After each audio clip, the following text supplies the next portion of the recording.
you, sir. Hello, students and educators. We are so excited to have you join us for Career Exposure Week. My name is Chelsea Hunt, and I am the Executive Director of Work-Based Learning and Industry Engagement at the State Department. And I will be your moderator for this session. We will hear from our guest speaker, Richard Cornelison, an Economic Development Manager at Oklahoma Gas and Electric Company, as we all know, OG&E. And then we will have a Q&A session that I will help field any questions to Richard. This session is being recorded and we will archive it within the Oklahoma Career Exposure Week online module. Also, we will send out links to the recorded sessions to everyone who registered and attended today. Please join me in welcoming Richard Cornelison, an Economic Development Manager at Oklahoma Gas and Electric Company. Thank you, Chelsea. Good morning, everybody. Hope you're doing well, staying safe, and nice to see warmer weather on our horizon compared to what we've had the last few weeks. So spring is close, and that's an exciting time for us at OG&E because it means everybody gets outside and gets out of the house for a little bit. So it's my pleasure to join you today. I'm going to tell you a little bit about our company, a little bit about myself, my path to OG&E, and then what careers in the energy industry look like, what careers we have at OG&E, and how you can best set up yourself for success going forward. So looking forward to spending a few minutes with you this morning, give you a little idea about our company. We serve 858,000 customers across Oklahoma and Arkansas. We cover 30,000 square miles. It's 267 individual towns. We have about 2,300 employees. One of the things we're most proud of at OG&E is that annually our company volunteers over 20,000 hours within the communities that we serve, giving back. And so we're very proud of that. We also are Oklahoma's largest single taxpayer, which is money that goes directly to school districts on the average of about $82 million annually. Like I said, we cover Oklahoma and Western Arkansas. We have generation facilities, which include both gas, coal, and renewables. So we have wind and solar within our system that we offer to our customers.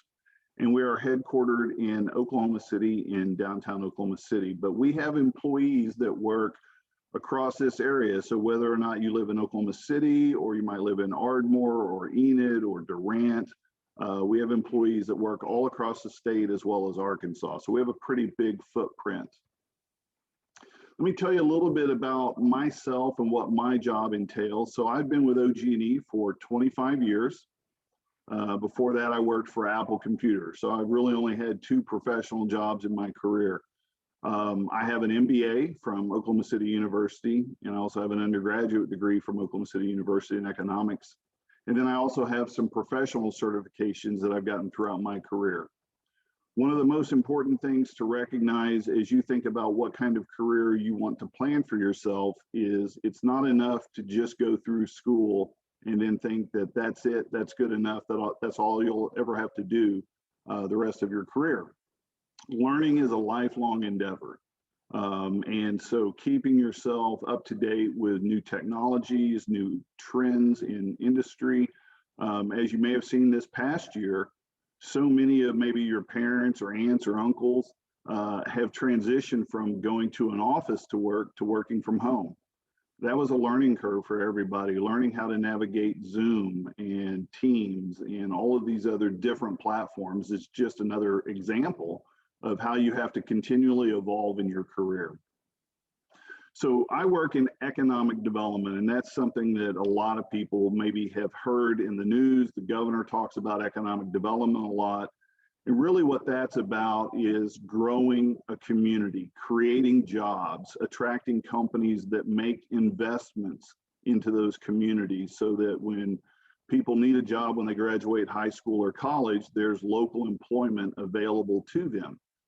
So we try and help our communities that we serve across that 30,000 square miles become better communities. to attract companies that want to come there. We do that through promoting sustainability and innovation and really strong economic development programs. So allowing us to do that in your community helps us serve our customers and communities better, and that creates more jobs, which creates wealth. And that's really what it takes, is you've got to have that primary employment in a community. Primary employment is a job for a company who has sales outside of the local area. So they're bringing dollars in. When you make a purchase, those dollars come into your community, and then the employees are paid.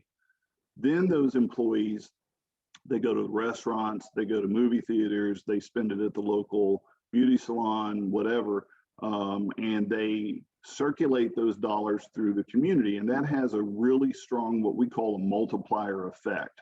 And that is how you create wealth. And so our job is to help attract primary employment companies to our service area so that people that live in these communities have a place to work.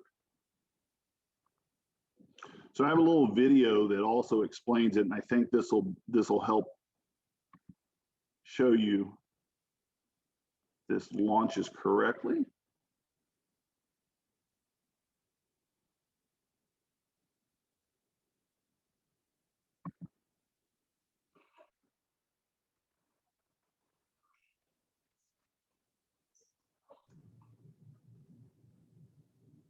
We're not seeing the video, Richard.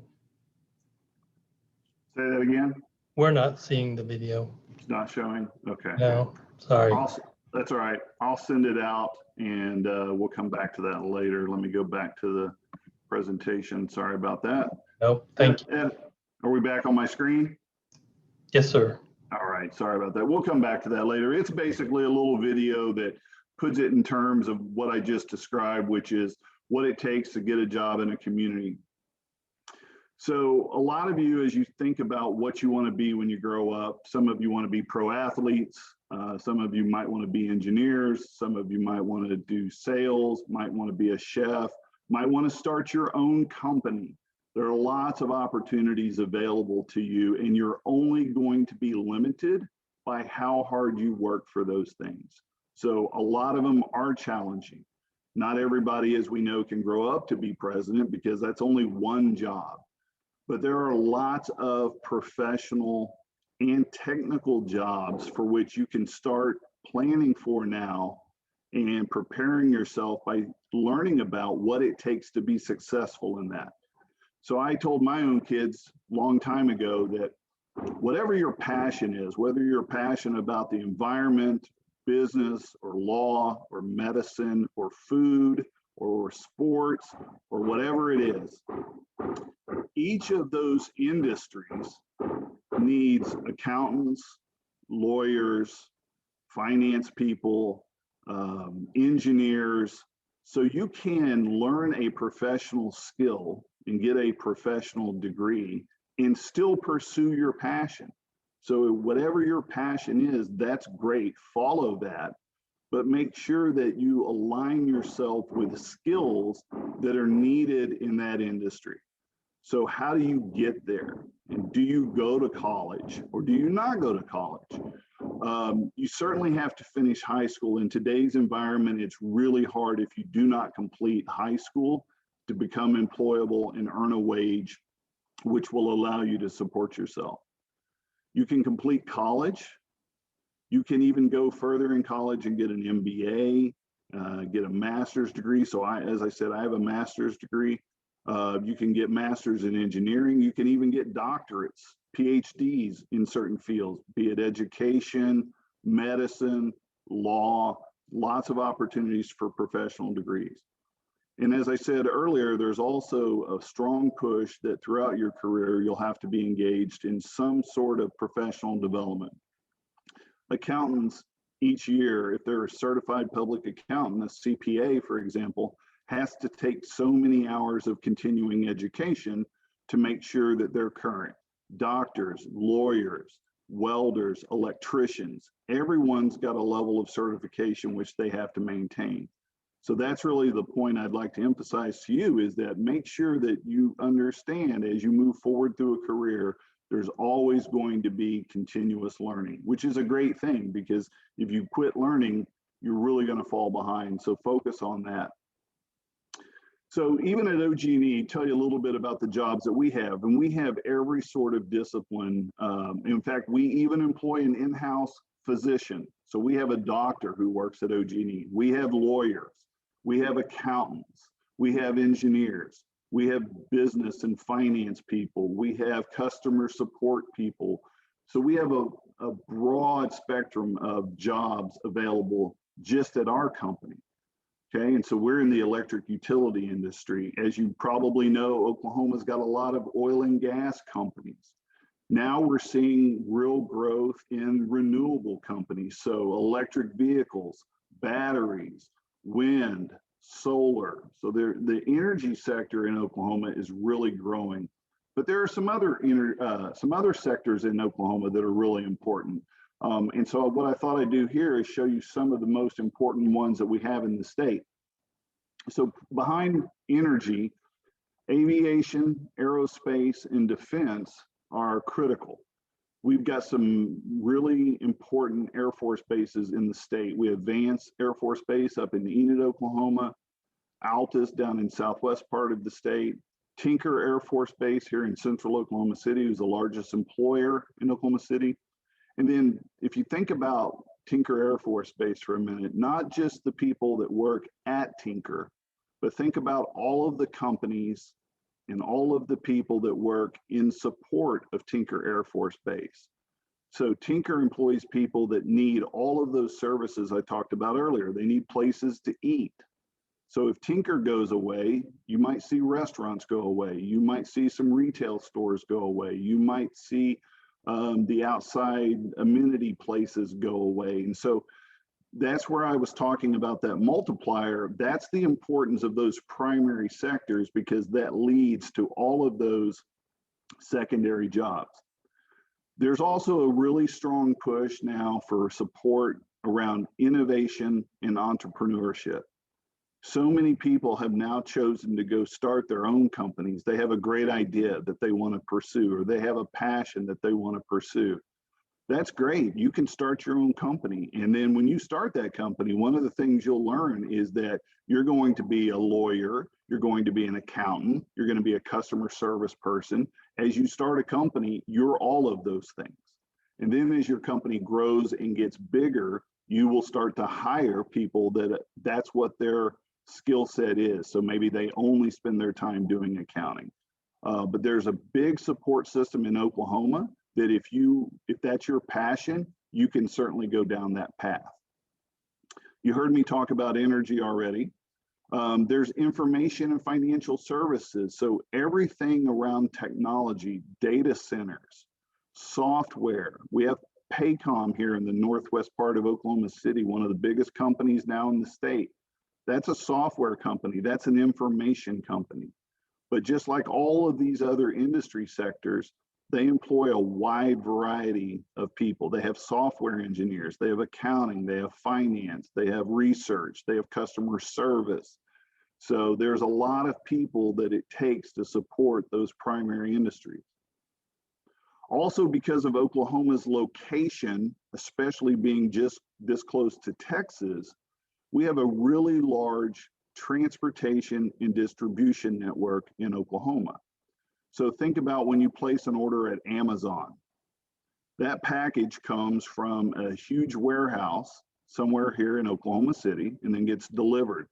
Well, there are people working in that warehouse. There are people that have to drive the trucks. There are people that have to do all the software to support that. So that's been a really strong growing sector in Oklahoma, especially in this last year during COVID, as many of us have not left our homes and gone to stores, but rather we've gone online to shop. That change in that industry is going to continue to accelerate.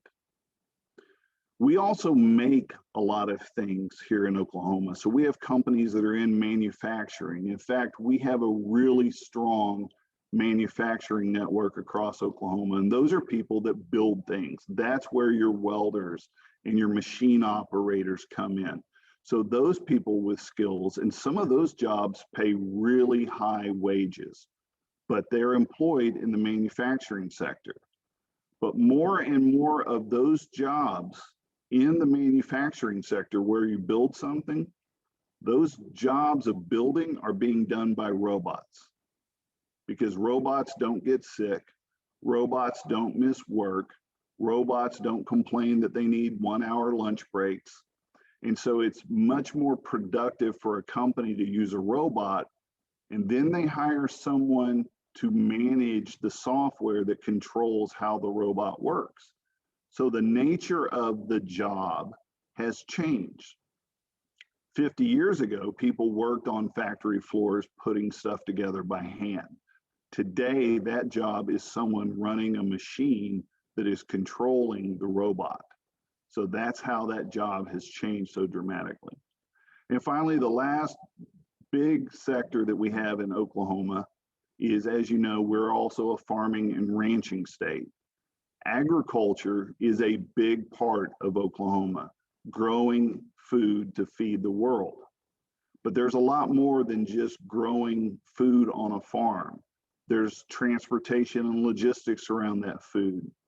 There's food safety, so there's research about, is the food safe? How are we growing it? How are we watering it? Where does it go when it leaves the farm? Who processed it? How did it get to your local grocery store so that you could buy it and bring it home and cook dinner? So there's a lot of research and industry expertise around agriculture. And in this past year, since we've gone out to eat less, the food sector based upon agriculture has really grown significantly. And so that's an industry sector that's going to continue to grow. And biosciences and health around that, they go hand in hand. And so there's a lot of research around the science of food and agriculture. And Oklahoma's done a really good job creating jobs there.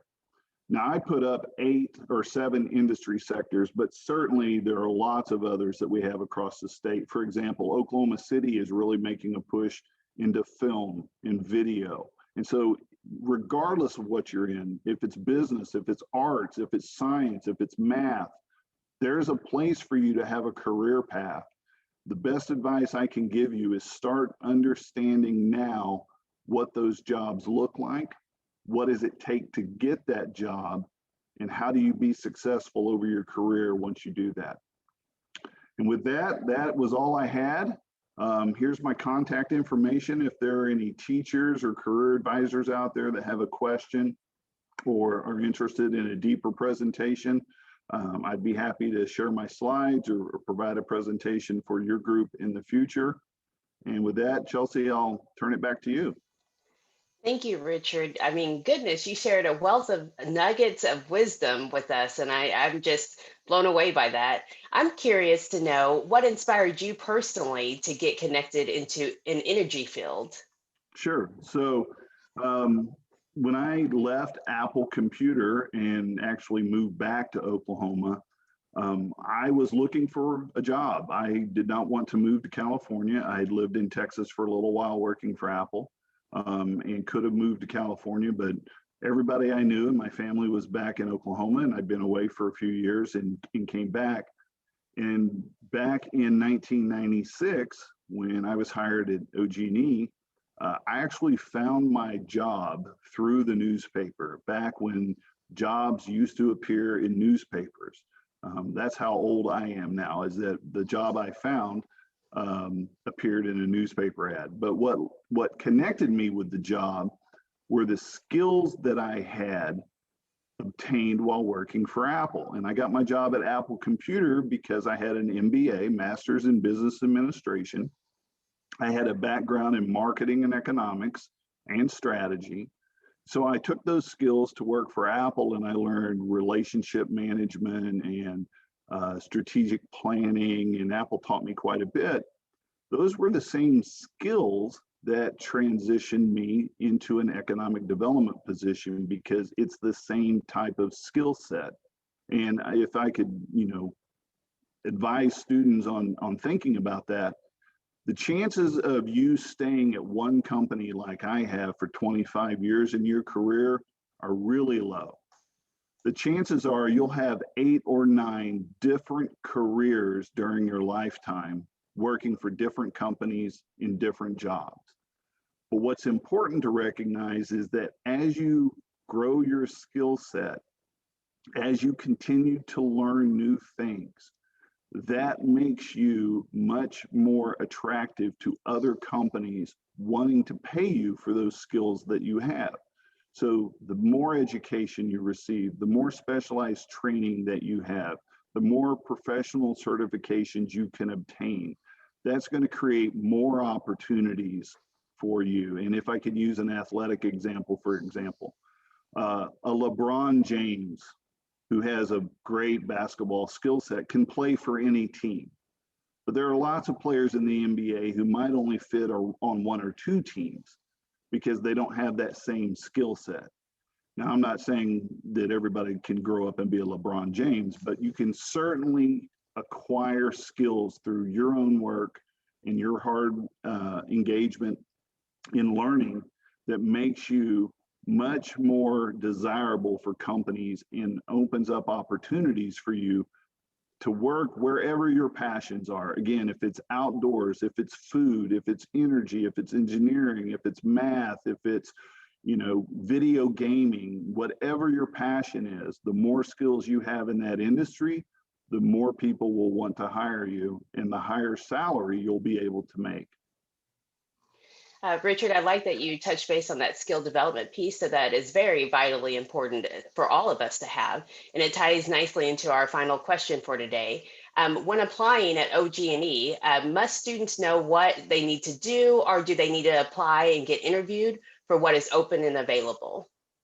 Sure. So we do have a process, and most companies these days have processes to where the state has a system where you can go on and look at all available jobs. But if there's a particular company you would like to work for, the best course is to go to their website and just do a career search and stay active in that search, because jobs come open and jobs close very quickly. And so as students start looking at applying, it's on them to be vigilant in terms of exploring opportunities. So all of the OG&E jobs that are available are posted publicly on our website. They're usually open somewhere between 5 days and 10 days to receive applications. Then once you've submitted your application, someone in the Human Resources Department will look at that. They'll also compare you to everyone else that has applied. And so always be aware of the fact that you are competing against others, that there are going to be lots of other people that probably want that same job. And so sometimes it's truly, it takes a lot of consistency and not getting discouraged if you're rejected for a job, but you have to keep trying, you have to keep working, and one day you'll find the fit to where they value your skill set. You'll get an interview, you'll go through a process. Right now, a lot of these interviews are done online. A lot of them are Zooms. Very few are taking place in person, but I suspect we'll be back to in person probably soon. And you'll go in and you'll meet with people, and they'll ask you questions about your experience and about why you want that job and how you think you can make a contribution to the company. But it's also a chance for you as a job applicant to ask some questions about that company to make sure it's a place you want to work. And so one of the things I would highly encourage is that when you go in, know all you can about the company that you're applying to, but don't be afraid to go in and ask them some questions about what your life as an employee will be like and what you can expect, because it's important for you to be happy where you work. The happier you are, the more productive you're going to be. And you don't want to be at a company where you feel like you're not valued and it's not a good fit. Well said, Richard. Well said. Just wanted to thank you so very much again for being in the room with us and sharing your expertise on energy careers and how students can get connected and plugged in, not only with OG&E, but also with the wonderful things that Oklahoma has to offer. I want to thank all of our school districts and our students for attending today, and I hope you have been inspired and encouraged to, if you're interested in energy careers, to get connected. We hope that you'll join us at 10:30 to hear about some construction careers, and continue to join us throughout this week as we have some more amazing things in line for you as we wrap up this Career Exposure Week on Friday. Again, thank you all so very much for joining us today. Thank you.